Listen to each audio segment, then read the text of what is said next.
I enjoyed the Godforge Beta. Not to say I don't have my criticisms of it, which I do plan on getting into. I think overall, for what I expected and what game modes I knew were going to be available, I enjoyed it. We'll have chapters below, so you can just skip ahead in the bottom there if you want to see some of my critiques and other thoughts on the beta. But first I wanted to jump into expectations. This is where I'm not really sure how to say this. I totally understand the thought process behind they told us early access, so we were expecting more.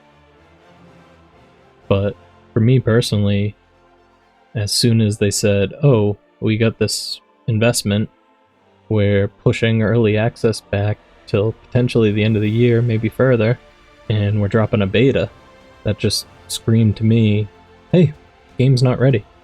I don't know much about development, but from a purely business perspective, if you think your game's ready to launch and start generating revenue, you're not going to push it back because of an investment.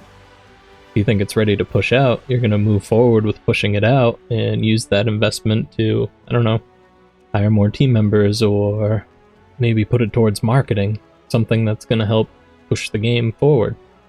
You're going to be like, hey, here's our roadmap and we got this, so now we can accelerate this, or, you know, maybe you do just dump it into marketing and boom, there's your marketing budget. So for me, as soon as that came up, I kind of thought, okay, game's not really ready for early access, they were just pushing on because they need to. And I guess maybe they could have done a better job of downplaying that. We kept hearing about how good the polish was going and how good the game felt with all these additional QA testers and everything. But I don't know, for me personally, that kind of just jumped out at me, so that kind of toned down my expectations for the beta. Did I still expect it to be a little further along than it was? Yes. If I'm being totally honest, there were some poor parts of the game that weren't really working. Like, if you have revivers and they can't revive, that's kind of like a whole segment of heroes that you can't really get a good feel for, and it's definitely going to stunt your progress not being able to use them. And obviously it's a beta, it's for testing, so you shouldn't be that worried about your progress, but at the same time, the further you progress, the more you can test, so when I talk about being concerned with progress, it's kind of more in that way. You want to push as far as you can to test as much as you can to provide feedback on as much as you can. But that's basically my long-winded way of saying that I enjoyed the beta because I didn't have huge expectations for a finished polished game. We were told plenty in advance that it was only going to be campaign and dungeons, so that didn't bother me either. I knew it was just going to be farming for the majority of the beta, and I've heard people say they thought of it more of like an alpha than a beta, and I totally think that is reasonable. If you think about the alpha, it was just the cavern experience, so we were just pushing through the caverns, playing this just one singular area that wasn't really a feel for the game, other than this is what campaigns and some of the bosses are going to feel like. Whereas this beta could definitely feel like an alpha because it's the first time we've got our hands on the actual game, so we were actually able to go to different areas, go to the Sanctum, summon, go to the Smithy and the Crucible, look at imprints and weapons. It wasn't just menus in the cavern, so I totally get that it makes sense calling this another alpha, basically. And I think that's enough rambling, so we'll get into my actual thoughts on the beta and the gameplay. Hopefully this is okay and there isn't too many awkward cuts, but basically when the beta was ending, I took a long recording of a bunch of different screens just for some B-roll, and hopefully I got everything I need to talk about. As you can see here, King Arthur was my hero from the Echo Summons. I've been trying to focus on survivability, so I went with the Defender, although I was really close to pulling Ra, so I figured that would help a lot in Hag's Hollow with his burns, or blaze I should say, sorry. And you can see I pulled Loki. He was a pull I got pretty late into the beta, and I'm pretty sure Izanagi came on the last day from the 10 Flawless that they gave us, so that was real cool getting her. I'm really excited to have Green Knight. I pulled him pretty close to the end as well, so didn't get to play with him. Alright, so I did actually get to the top of my roster here. You can see I got a few 6 stars and a few 50s and some 40s. And honestly, a lot of these heroes I didn't really use that much. Divana I built really close to the end to try and push adventure mode. I did not have her early into the beta, but she definitely helped. I think I got through Aru in adventure mode, and she was definitely a big part. Thorkel was huge for me, brawler, so I could build him tanky and survivable, and he also had bleeds, so you can survive and let the bleeds do some work. Ramses was my starter. I was really impressed with him. I didn't have a great experience with him in alpha, although I also might have gave up on him too early because I used him in the 3rd wave, I believe. And at that point I was kind of already rushing and trying to push to use stronger heroes, just because that was the challenge wave. But great time using him in alpha, he felt real strong. Apollo was my minigame hero, and he's also been great, increasing damage, reducing core cooldown. He's been huge. Milan was my first guaranteed legendary from my first flawless, and I did not use her much, although towards the end I did kind of build her up a little so I could use her on the single target bosses, and she did good damage. Like I said, I never really fully built her out. She had leftover gear after Ramses and Thorkel, so she wasn't built the strongest, but she did okay for me. Scotty is also someone I built pretty late. I don't think I built her until I was in adventure mode. I didn't want to focus on heroes that I used in the alpha, so I was trying to avoid Scotty for a bit, but then I just needed the control. Same thing with Isolde. I'll skip down to her.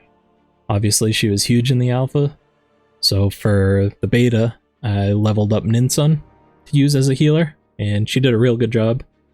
Obviously she doesn't do the speed boosting that Isolde does, but with the mens and the block buffs and the remove debuffs, I think she was a nice step up from Isolde, for me at least. And obviously the revives were bugged, so that hurt her, but if revives were working, that would definitely make her a step up, being able to revive and not just heal. Hippolyta is someone I didn't really think about using, and then I was on a content creator talk with a few of the content creators, and somebody mentioned about how good she was doing for their team. I was like, man, she's going to be an awesome pair for Apollo. What am I doing? So pretty much right after that I built her out, and she was huge in my pushing as well. And Quetz looks like I used them, but I actually got them really late. So they are 40 and a couple stars, but I don't even think there's any gear or anything on them. I got a little busy at the end of the beta, so I didn't get to do as much experimenting as I wanted to with the different heroes I pulled. Same thing with Zolotl. I was really excited when I pulled him, and then never got the chance to build him out and test him. I just kind of leveled him up and got started and never got the rest of the way. I'm pretty sure Bastet I just built out for a challenge. I don't remember if it was one of those use 2 heroes from this faction or what, but I think I just built her out to get through one of the 3-star challenges to get more stars. Figured I'd throw this in real quick now while we're talking about stars. You can see for stars I finished 477 on the leaderboards, tokens of valor 271, and stages 520, which honestly after the alpha I was really close to the top 100, and looking at these I was like, man, really fell off, didn't do that good. But considering there were 75,000 players in the beta, made me feel a lot better about these rankings, so I'm happy with it. I definitely wish I could have pushed further in campaign, but like I said, I got busy towards the end of the beta, so kind of ran out of time there. I'm real shocked at this. I guess I was just grinding a ton. I guess I'll kind of go in the sequence that I recorded stuff. We're on the ability leveling page, and I think the tutorial was fine, and I don't really think they need to add onto the tutorial, but I do think they could use from tooltips on a bunch of these pages when you get to them for the first time. So if you click up here, it just tells you to go to dungeons to farm page of knowledge, which is kind of another whole thing. You don't just farm dungeons for them, you gotta get riffs from the dungeons. So that could probably use a better explanation. But if you click down here, that's where you can actually exchange the pages into scrolls. And a lot of people were having trouble finding that little plus button down there and knowing, I guess not finding it, but knowing that that's what that plus button was for. So again, I don't think it's something they need to hold your hand and force you to do, but when you click on this page for the first time, just a nice little pop up. Boop. Hey, go down here and change these scrolls into, or pages into scrolls. The tutorial felt fine. Teaches you the basic, core, ultimate, how to use them, how to look at the turn meter, and the turn order on the screen. And then I know when you come out of it, Wayland pops up and shows you a little bit about weapons and imprinting, which is all good. But yeah, just some tooltips would help out around the place. And I don't want to beat a dead horse too much, but same thing here on Ascension. The top just brings you to where to go, the bottom has the plus symbol. Just another thing that could use a tooltip. And I guess before I move on, one of the issues that I brought up in my first video, and I've seen some of the other creators talk about, is the UI on these pages. The X jumps down here, where for everything else in the game, it's up here. So you're real prone. I did it on my phone a lot to hit this plus button up here, and I'm just trying to exit out of the page. I think the way these screens are set up is fine. Like, I don't mind the buttons moving and changing down these buttons. Kind of did a bad job explaining that, but they kind of like slide along that little curve, and I don't mind that motion. But the X is definitely something that needs to be kept up top, especially if you're going to slide something over to where the X is. I don't think it would have been as bad if all this stayed over there, so there was just nothing here. But the fact that all this slid over, so now the X is down here, and you're clicking this on accident, was just a big miss. Kind of just going in the order I recorded stuff, so getting into the Bazaar and the Gold Emporium, I thought it was pretty cool. As you can see, I purchased the Box of Mysteries, the Aether Stone, and the Lesser Spirit, and towards the end I had a bunch of gold, but leading up to that I didn't, so depending on how gold rich or poor I was, I bought this as well, the Greater Spirit Catch. And I think the RNG in this shop was cool, but I think it would help if they had like 2 different tabs. I don't know what you would call them, but like basically this one where you have the RNG, and then the other one is just kind of more your standard, go in, this is how much it costs, this is what you're going to get. Because if you have a string of bad RNG, it's going to feel bad, but if you either don't want to risk the RNG, or you've been on a run of bad RNG and like I said, you got that feels bad, you can just jump into the regular store and you know what it's going to cost you and what you're going to get. And then people that want to do both can just blow all their gold in the store. Or Bazaar, I should say, not store, sorry. I know these graphics are something they mentioned they're working on. It looks like you're just getting one piece of gear, but it's really any piece from a bunch of different sets.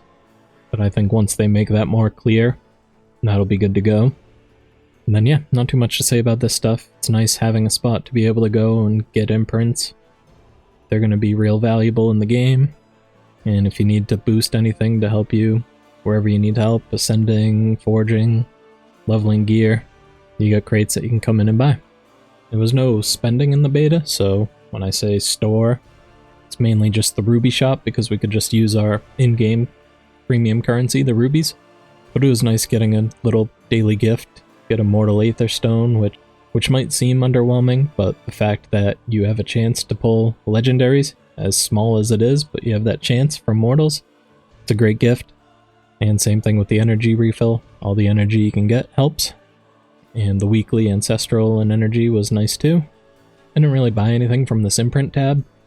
I think I bought one on the first week, but I do like the idea of realm-specific imprints. It's a nice way to not guarantee you're going to get the imprint you want, but if you are hunting for an imprint, you can be like, alright, I'm going to wait for this realm, and I'm going to blow all my rubies trying to get this imprint, and hope for the best. So basically, it's a nice way to target, even though it's not guaranteed. I get it's frustrating to some people, but I kind of like the randomness and the excitement that comes with getting it when it's not just guaranteed handed to you if you do this. Nothing too crazy in the ruby shop. It was nice getting little daily gift of 10. Real basic stuff. You can get your summons, your energy, your gold, and if you want to hard focus farming, you can get an XP boost. Not too much to touch up on here. Getting into the smithy, funny story, I actually did not pull a single legendary from forging weapons, but I did manage to land 2 from farming Hag's Hollow. I don't know the odds of them dropping from Hag's Hollow, but I think it's pretty crazy that I managed to get 2 from farming and 0 from pulls. I don't know, someone that knows the pull rates are gonna have to tell me how insane that is. But my Forge Fire is level 20, so I pulled the dupe Forge Fire, which was perfectly fine with me. Let me boost it up. I got lucky enough to have good stats on it, attack percent and speed, and I had the Sung Wukong imprint, so I threw all that on my Ramses. So it actually worked out really well for me. And then you can see my other legendary was a World Splitter. And in hindsight, I kind of made a mistake investing in weapons too early, but it's also because I knew we only had 2 weeks for the beta. I was kind of a lot more careless with my resources than I would have been, just because I knew the 2-week timeline and I know it resets after the first beta. I didn't experiment a lot with weapons, and I kind of threw on stuff that might not be optimal for heroes and leveled it up and put imprints on it way too early. But like I said, resets, so it doesn't really matter, and something I'll keep in mind for the second beta. Forging's cool. I like the little lightning strikes. So it's kind of hard to see, but you can see my mouse is right above the collect button. So now we're on the collect button, but near the top.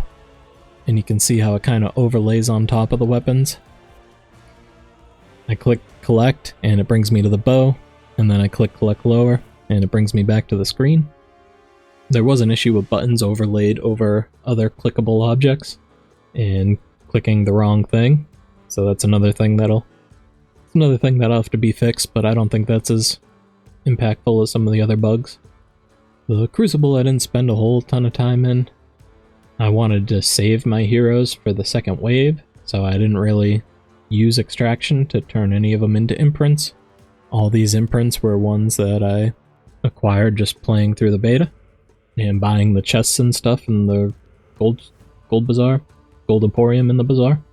I think imprints are going to be huge in the actual game, and there's a lot of really cool abilities to be unlocked in combinations with heroes, but for just a 2-week period, and the fact that you lose them if you switch them, I kind of just tossed them on my heroes and just kept them on, because I didn't want to test it too much. I knew they were going to be hard to get in 2 weeks, and a lot of the ones that I used were just kind of generic survivability. Like I think I had 2 Fujin imprints that give you 15% less damage to AoE attacks. So that was just kind of a generic imprint that worked on whatever hero I put the weapon on, and I didn't want to lose those imprints testing other stuff. That being said, I think this will be real cool come early access global launch. We still don't know a lot about transmutation and schematics, so that'll be interesting to see what else we can do with the imprints and ways to make new imprints. But I didn't use the Crucible much in this beta. Summoning went alright for me. I know there's that little bright white flash, and then it gets a little bright when you go into the Forge. But overall, the animation didn't bother me too much. As you can see, I blew all my stones at the end of the beta, so I only had the mortals to pull while I was recording this. Speaking on summoning, I think some of the animations are a little too long, so the cameras are dancing around the hero, and I think for legendaries it's real important to have that build up, and it's real cool, enjoy the moment, you pull the Lego, you're excited. But for epics and rares, I just think you need like a quick pass over and boom, move on to the next thing. Like epics can still be exciting, especially if you pull a strong one. And the visuals are cool, so I definitely think they should be shown off. But just a nice quick pass over. I don't think you need all the camera angles and stuff that we have right now. And another thing that I didn't have recorded, so I can't show it right now, but while they're showing the preview of the hero, there is an X that pops up on the screen. And doesn't work like a skip button. If you hit that X, it brings you back to the summon screen. It doesn't bring you to the character screen. And I definitely think they need a skip button, because there's definitely times I was like, alright, let me look at this hero's kit, and I hit the X and I was like, oh, well, I'm gonna finish doing my summons, and now I gotta remember to look at this hero when I'm done with my summons. But yeah, other than the flash bomb and the not being able to skip the animations without going back to the summoning screen, I think summons felt alright. I think the quests were good. You get These nice little rewards, nothing too crazy. Rubies are probably the best thing that you get from the rewards and the experience from completing the 6 daily. But it was real basic, easy to complete stuff, use some summons, exchange some pages.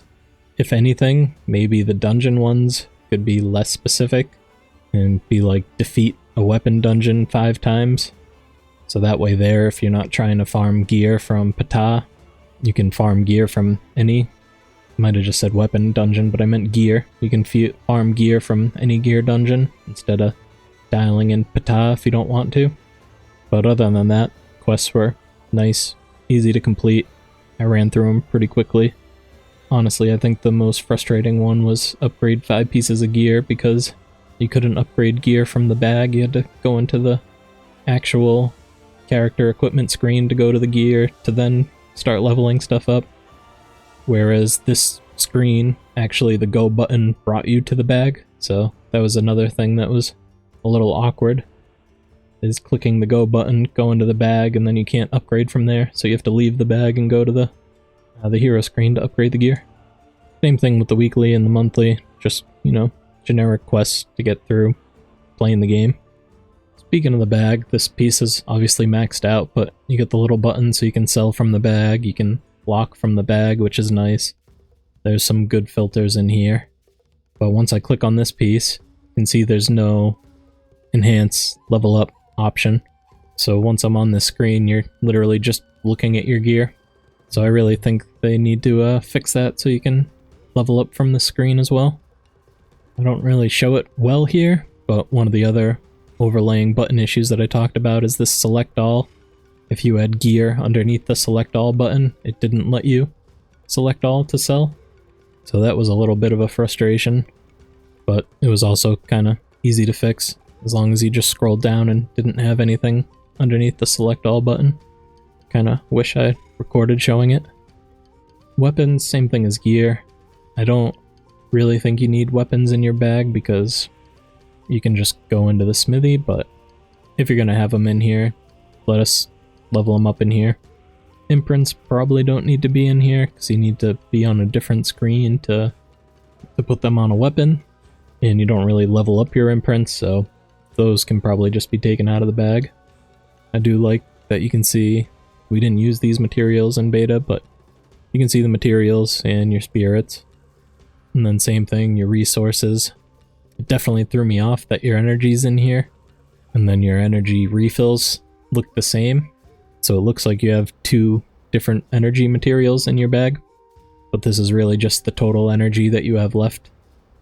So I don't really know if you need that in here, but definitely need to make it look more different than the refills. I mean, obviously you can see the cap's a little bit different. I say obviously, not super obvious, but you can see the cap is different, and there's a little bit of difference in design here, but I think something could be done to make it really stand out. But it's a nice easy place to come and look at all your Ascension materials and scrolls and everything. And then I'm assuming this would show more stuff that you bought from the store. It obviously shows your Aether Stones, so probably not a super important tab, but depending on what else shows in here besides Aether Stones, could be useful. I think the missions did a pretty good job running you through the game. Obviously we know the bottom was bugged, feels bad, wanted those books, but is what it is. You know, basic stuff. Clear Avalon 10 in story, that's the first realm that you go through. Equip a Slayer hero with 6 pieces of Slayer armor set, so it's nice. You want your set to match your hero. Obviously won't be the case once you further develop your builds, but early game it's better than just saying throw all attack pieces on an attack hero when you want crit rate and attack and crit damage. So at least this is a little more generic, just throwing a set on. 40 stars in story campaign, so it's bringing you back to the campaign. One thing I will call out is it would be nice to have or higher. So obviously this is the first part, so clear Shrine of Hercules stage 1 isn't an issue. You're probably going to be pretty early game anyways, you might not have gone into the dungeons yet. But once you get a little deeper in, it's like clear stage 4, clear stage 6, and you might already be at 8 or 9, so it would be nice if it was clear this stage or higher. But I think besides that, that's all I have for missions. They felt pretty good and like they walked you down the line pretty decently. Obviously we didn't have Arena or Pantheon, so if you see me scrolling through any of those missions, they just auto-completed in the beta, since we didn't actually have access to those areas. We did have Playtime Rewards that you could collect depending on how long you played. Said it in my last video. Don't love this last reward, this chest here. I don't know how good the gear you can get from it is, but I think this is the best piece I got in 2 weeks. I usually got rank 1 or 2 common, so gray pieces. So I actually got a 2-star rare, which still isn't that useful to me because I was on 3 or 4 rank gear. So it's kind of like, here's a big nothing burger for playing the game for 2 hours. I don't know. Maybe it's just because I was so unlucky, but I really didn't like that chest. Sticking with the quests, I forgot about this until I just showed it in my recording. Getting 20k experience here. And if I go to my Quetzalcoatl, it's 50k to get 1 level. So I think that could use a little boost as well. I don't think it needs to be an insane amount of experience, but, you know, not even being half of what I need to get to 1 level is kind of a feel-bad moment as well. Especially when it's one of the latest Playtime Rewards like that chest. Calendars felt good, getting XP boosts, Aether Stones, books. Same thing as the energy that I just brought up. Could probably use more energy if you're getting a gift for playing the game. Continuing to play the game, that's enough for 1 level. Should probably get enough for a couple levels, at least, I would think. But it's nice. Get your hero at the end of the month. Get all these goodies along the way. It's cool that you can click into the heroes so you can check out their skills. You don't have to wait to unlock them. I mean, obviously there's the index anyways, so you can go see them in the index, but it's nice to have that shortcut. This was just beta specific. This is where the beta cosmetics were worse, so it was pretty cool getting the cosmetics and some stuff to boost you along in the beta. So definitely make sure, if you're in the second beta, even if you don't have time to play, just hop on, click this reward, and then, you know, click out, just so you keep on pace with the schedule and get all the goodies. Help you out when you do have time to play. Gold calendar probably wasn't really worth it, but at the same time, when you're gold broke and you keep spending your rubies on summons, because that's how you chose to play the beta, it's nice getting this little boost each day, and I'll probably get it again for the next beta just to help get it along, but you really don't get much more than what you get from buying the gold in the ruby shop. So it's almost the same price, but spread over 14 days. So didn't love that, but still got it just because I liked the little boost of gold every day. The rewards were real cool for when they did updates, and they gave us a little boost to stuff at the end of the game. Had cool little stories in them. I thought those were really well done, instead of just your generic, here's this. Getting into campaign, I cleared all of story mode. And like I said, adventure, I cleared Aru. And I did not clear anything in Izumo. I will say I loved these screens, but there was something clunky about swapping through the realms.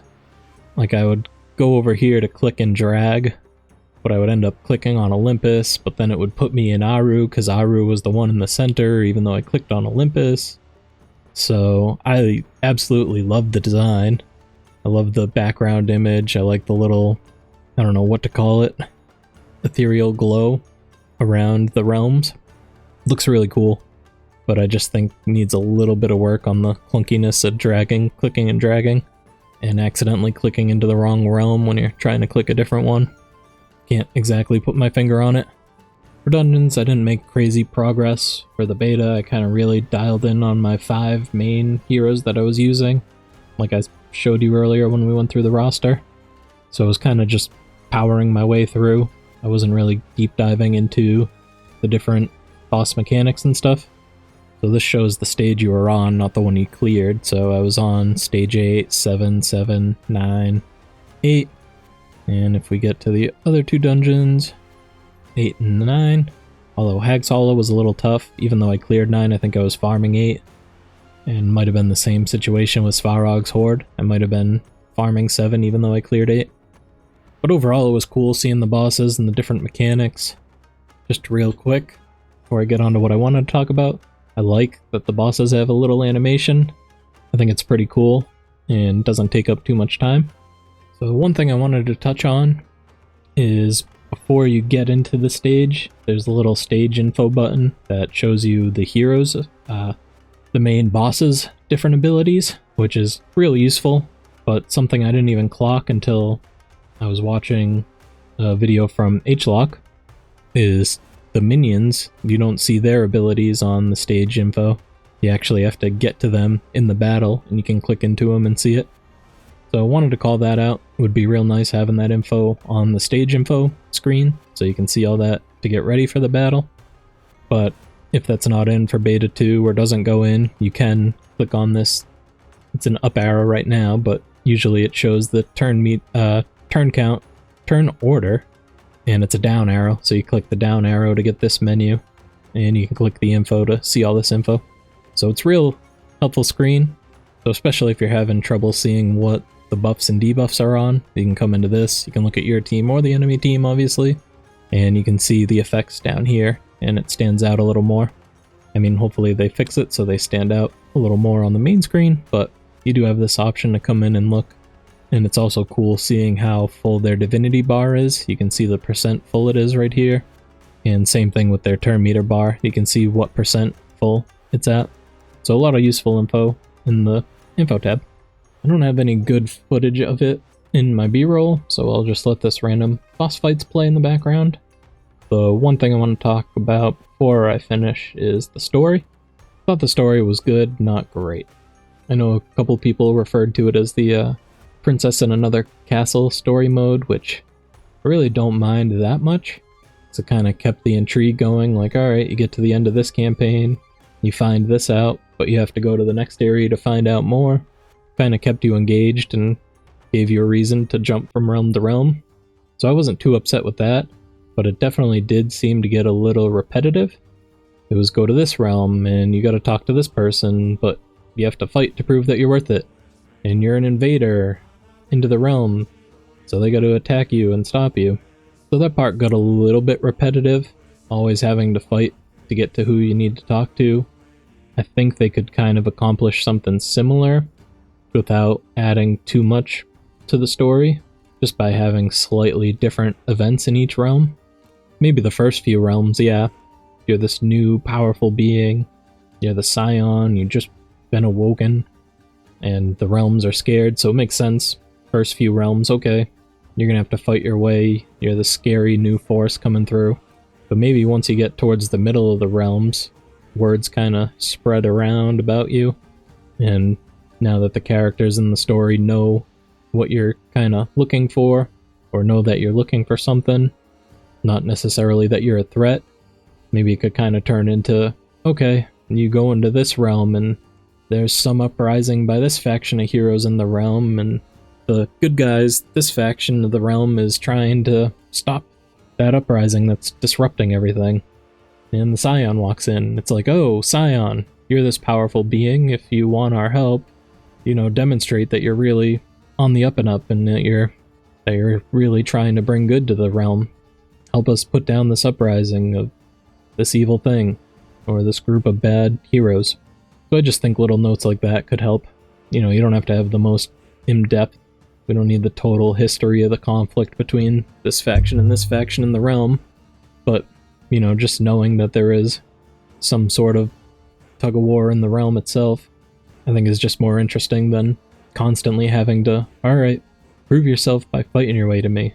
Well, now you actually have to prove yourself by doing good, or maybe even go the more mythological sense of the prove yourself, and okay, if you want to talk to me, we need this artifact to help secure our leadership, and go defeat this enemy that's blocking us from getting this artifact.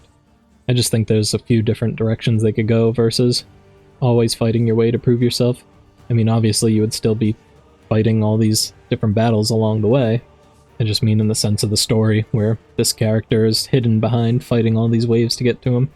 Just be a little more interesting, having to prove yourself in different ways, like go off on this quest or go put down this bad faction.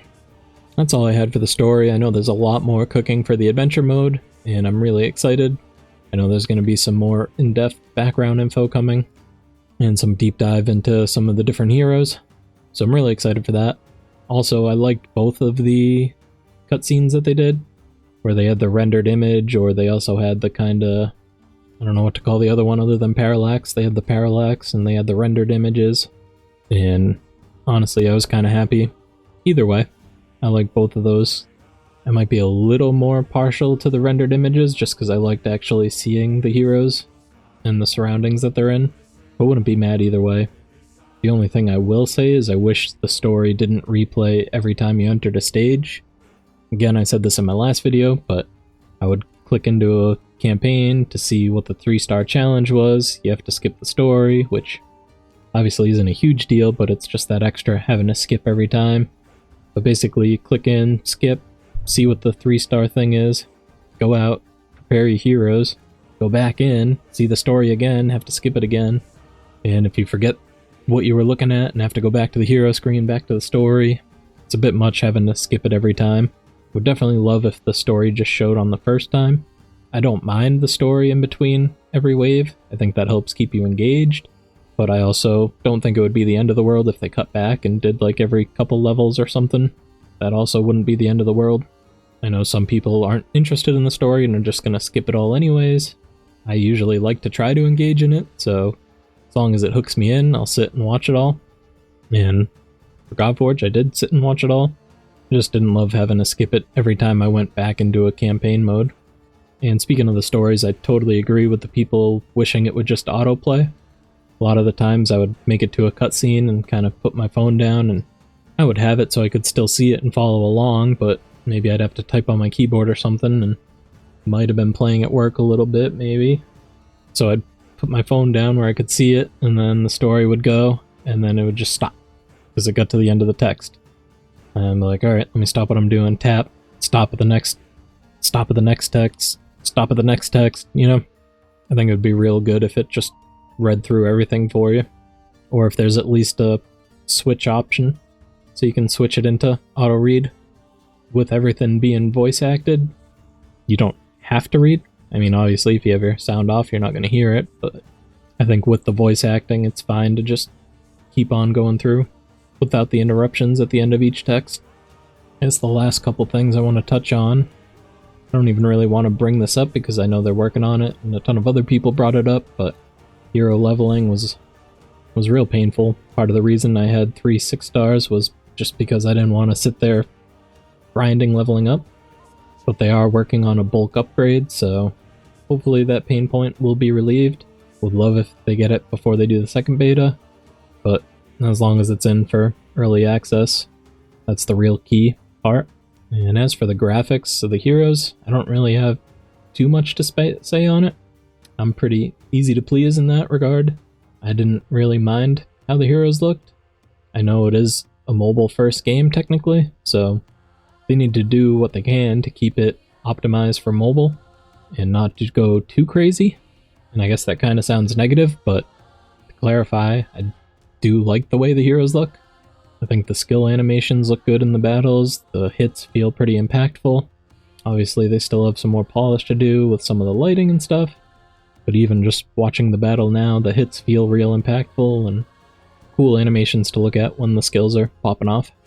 I will recommend, if you want a more in-depth deep dive of the visuals, M's RNG put out a great video on it, and it's a lot of interesting feedback from someone that's a lot more artistically talented than me and knows a lot more about the design process and how to make things look good, for lack of better terms. I will say one thing that I found kind of interesting is she speaks about the uncanny valley, which I know is a thing. I'm not arguing that. I just found it interesting that I think it's something that doesn't impact me that much. So I think maybe that's why I like the graphics more than other people might. When she brought it up in her video, she wasn't just specifically talking about Godforge, she had some other examples up on screen. And there was the Polar Express movie with Tom Hanks from, I don't even know how long ago, 15, 20 years ago maybe?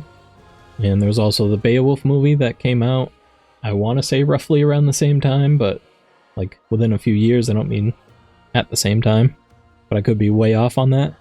But basically, I know that Uncanny Valley is a thing because I remember people talking about those movies and being unsettled by them, and I kind of just was fine with both of them. I thought they were both alright. So yeah, sorry if I rambled too much, but I basically was just saying all that to say I think that's why the graphics don't bother me as much as they might bother other people. I don't really have the impact personally from the Uncanny Valley that how it impacts other people, and it was just something I found interesting. I feel like I mostly spoke on the bad stuff, even though it was kind of a sprinkling of good and bad. I was going through the different areas, but I guess to end on a positive note, some of the things I thought were really well done is all the different videos I've watched and comments I've seen. One thing I haven't seen brought up negatively in any of them is the hero balancing. I think they really did a good job making, obviously, some heroes definitely stand out as top tier and some you're not that excited to pull. That's gonna happen naturally. But I think considering all the different systems, the weapons, imprints, gear, rarities, everything, I think they did a good job balancing. I haven't seen much negative about that. The rares felt usable. The average epic felt better than the average rare for the most part. And obviously in a little 2-week period we didn't get to do a lot of testing, but you know, the legendaries felt legendary compared to the epics and rares. Again, there's obviously outliers, but overall, for the in general average heroes, they felt better. And I also think the campaign and dungeon progression was done pretty well. Each dungeon level felt like a step up from the previous one, and I definitely felt them get more difficult, but at the same time, I don't think there were any crazy jumps. I just think there's a point where you need to get more focused in on the mechanics, and once you use the mechanics you can push a little further, and then maybe there's another jump up. I didn't really get that far in the 2 weeks. I was definitely at that first kind of, okay, you need to start focusing on the mechanics part, but it felt like I made good progression before getting to that part to where I could still get decent gear, and if I wanted to get really good gear I needed to hit that next. And same thing with the story mode. There were little walls here and there where you were like, alright, I need to go level up my gear, I need to level up my heroes, and you come back and you pass a few more levels, and it was typically the boss stages, and then there was always like another hard stage, I want to say around like 6 or 7, where you would kind of hit a little wall. Not like a hard, stuck here for a while, but like, alright, I got all this 4-star, level 4 gear, let me bump it up to level 8, and I can make it through, or alright, I guess I gotta take my 4-star hero to 5 stars, and alright, now I can progress some more. So progression felt real good. Story into adventure was a huge jump. Totally agree, I've seen other people talk about it. So, could definitely work on the curve there, going from story to adventure. But I think as far as one unit, the story part of Campaign was a good progression feeling. I guess that's all I got. That was probably longer than it should have been recap of my beta progress and my review of the beta. I'm definitely excited for the next one to come out and to see how the game progressed since this beta and the next one. We don't have a timetable for the release yet. We know it's going to be over 2 months away, but apart from that, we don't have any kind of specifics. But I can't wait to jump back in. I had a lot of fun playing it. I know it was just dungeons and campaign, so it was a ton of farming, and if you're not into farming, you probably didn't enjoy this that much. But Beta 2, with the ability to jump out of farming and do some PvP and Pantheon and the Tower of Strife, should be even more fun. Which actually reminds me, let's talk about Beta 2 for a minute. I think one obvious expectation is that some of the bugs that we experienced in Beta 1 get fixed. Personally, I didn't have that bad of a beta. Obviously, I was impacted by the Reviver one, but I wasn't really getting game crashes. To be fair, I was playing it on low to, help save battery and stuff on my phone, but I wasn't getting many game crashes that I know some other people were. I didn't really have any of the gear bugs that other people were having, and I kept accidentally equipping people in 2 pieces of Guardian, and I never actually ran into the issue. So I think the expectation is that some of that stuff is cleaned up, and then I don't know if it'll be 2 weeks like this one, but it'll be interesting to see what type of arena teams people come up with in such a short time. I mean, obviously we have hero info on the Godforge site and all the different community websites, so there's going to be plenty of theory crafting before the beta, but once we actually get into Beta 2, what teams are people actually capable of building with the gear that they're able to farm in such a short period? And I'm really interested in the Tower of Strife, because this is something I wish I thought of earlier in the beta. From what we've been told in previous Fateless videos, is the Tower of Strife, you have the Order side, the Chaos side, and you go up it only using Order heroes or only using Chaos heroes. So I'm interested, since it's the beta experience, are we going to test both sides of the dungeon? Or are we going to have to lock in on one side for the entire beta? So that's going to be a big decision if you do have to lock in on one side. You're going to want to pay attention to the heroes that you have already from the first beta and really make your decision based off of what side you feel you can do stronger. I don't know what I did, but I kicked this video back to the beginning, so I guess we can play it while I'm talking. But yeah, that'll be a big decision based on what heroes on what side you think you can push the furthest to, like I was saying at the beginning of the video, the further you push, the more you test, the more feedback you can provide. Or if both sides are open and it's just a free-for-all because it's a beta experience, that'd be really cool too, so you get to see both sides of the tower and how both sides feel, if they both feel like similar progression or what. And obviously the big thing would be if Pantheon boss makes it in. It'll be real interesting to see how the Pantheons come together in 2 weeks.